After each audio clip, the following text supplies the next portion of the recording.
एक गांव में एक बहुत ही मासूम, खूबसूरत और अच्छा लड़का रहता था जिसका नाम किशन था। उसके परिवार में उसके माँ बाप, भाई बहन सभी थे, लेकिन दुख की बात ये थी कि उसके माँ बाप बहुत ही ज्यादा गरीब थे। इतना गरीब कि बड़ी मुश्किलों से उनका गुजारा हो पाता था। लेकिन किशन पढ़ने में बहुत तेज और समझदार था और वो गांव के सरकारी स्कूल में ही पढ़ता था।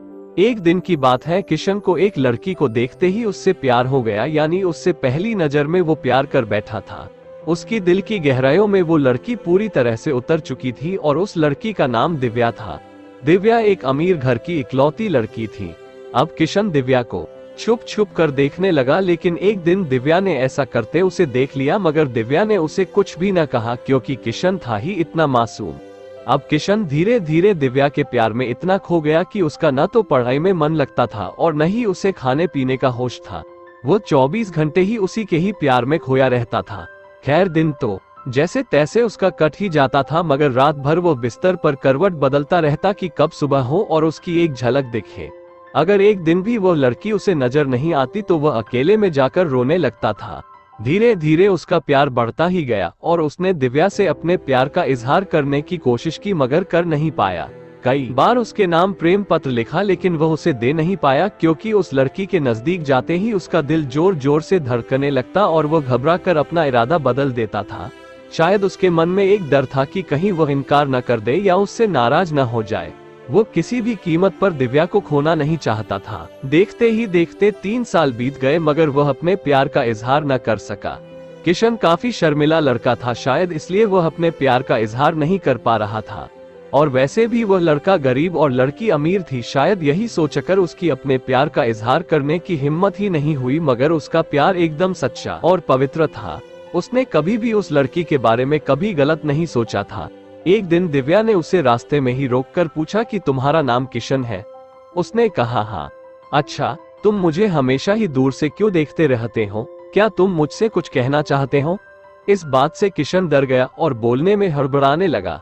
तभी दिव्या बोली कि तुम बहुत मासूम और अच्छे भी हो। उस दिन शायद बात बन ही जाती, मगर किशन उससे बात करने में बहुत ही ज्यादा शर्मा रहा था। तो दिव्या ने कहा कि क्या तुम मुझसे दोस्ती करोगे? ये कहकर दिव्या ने अपना हाथ आगे बढ़ा दिया तो जल्दी से किशन ने उसका हाथ अपने हाथ में लिया और कहा कि हाँ, मैं तुमसे दोस्ती करना चाहता हूँ। दिव्या के चेहरे से लग रहा था कि वो किशन से पूरी तरह इम्प्रेस हो चुकी थी। अब वो दोनों ही एक दोस्त की तरह मिलने लगे और दिव्या को भी शायद उससे प्यार हो चुका था और वो भी किशन के कुछ बोलने का इंतजार कर रही थी। किशन को भी ये पता लग चुका था कि दिव्या अब पूरी तरह से उसकी दीवानी हो चुकी थी, बस उसे प्रपोज करने की ही देर थी। मतलब उन दोनों को ही एक दूसरे से बेहद प्यार हो चुका था। तभी एक दिन किशन के पिताजी बहुत बीमार हो गए और वो वैसे भी अब काफी बुजुर्ग हो चुके थे, इसलिए उनसे काम की कोई भी उम्मीद नहीं थी। किशन के पिताजी की ही वजह से घर का सारा खर्चा चलता था, लेकिन अब क्या होगा? किशन की 2 जवान बहन भी थी जिनकी अब शादी भी करनी थी। तभी किशन के पिताजी उसे कहते हैं कि बेटा, अब शायद तुझे पढ़ाई छोड़नी होगी और शहर जाकर नौकरी करनी होगी। शहर में मेरा एक दोस्त व्यापारी है, राम प्रसाद। वो तुझे अपने पास काम पर जरूर रख लेंगे, तू बस उसे मेरा नाम बता देना। मेरा नाम सुनते ही वो तुझे काम पर रख लेगा और तनख्वाह भी अच्छी दे देगा। परिवार को दुखी देखकर किशन को शहर जाना ही पड़ा। किशन अपने गरीब परिवार के लिए शहर कमाने तो चला गया, लेकिन अब उसका हाल जल बिन मछली के हो गई। वो 21 साल का लड़का दिन भर काम करता और रात भर उस लड़की की याद में रोता रहता। ऐसे ही करीब 1.5 साल बीत गया। तभी एक दिन उसका दिल ऐसा उड़ा कि वो काम छोड़कर शहर से अपने गांव भाग आया।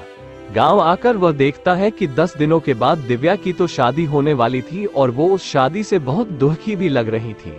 तभी किशन की मां ने बताया कि तेरी एक दोस्त दिव्या कई बार अपने घर पर आई थी और वो बस तेरे ही बारे में पूछती थी।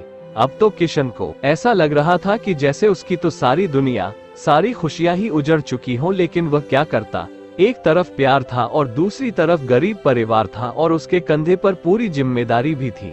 वो दिव्या से आखिरी बार भी नहीं मिला और उसने ये फैसला कर लिया कि उसे अपने बूढ़े माँ बाप और अपने छोटे भाई और बड़ी बहनों की खुशी के लिए अपने प्यार की कुर्बानी देनी ही पड़ेगी। ये सोचकर उसने अपना फूल जैसा दिल पत्थर का बना लिया और वो दिव्या से भी बिना मिले ही शहर वापस चला गया। जाते जाते भी उसकी जान निकल रही थी कि काश दिव्या उसे मिल जाती। वो ये सोचकर बहुत रो रहा था कि वो इतना गरीब क्यों है, क्योंकि इस गरीबी के कारण वो आज कुछ भी न कर सका। लेकिन किशन आज भी दिव्या के बारे सोच सोच कर छुप छुप के खूब रोता है और खूब तड़पता भी है। उसके मन में आज भी सिर्फ दिव्या के लिए ही फीलिंग और प्यार है। आज भी वो बताना चाहता है कि दिव्या, मैं तुमसे बेहद प्यार करता हूँ, और वो सिर्फ एक बार दिव्या से ये पूछना चाहता है कि क्या वो भी उससे प्यार करती है। लेकिन किशन ने तो प्यार और परिवार के फर्ज में परिवार को चुन लिया। तो दोस्तों, किशन ने परिवार के फर्ज को चुनकर सही किया, और क्या उसे इतने गरीब परिवार को मजबूरी में छोड़कर अपने प्यार को अपनाना चाहिए था? प्लीज कमेंट करके अपनी राय बताएं। धन्यवाद। कहानी अच्छी लगी हो तो चैनल को लाइक करें और सब्सक्राइब करें। Thanks for watching.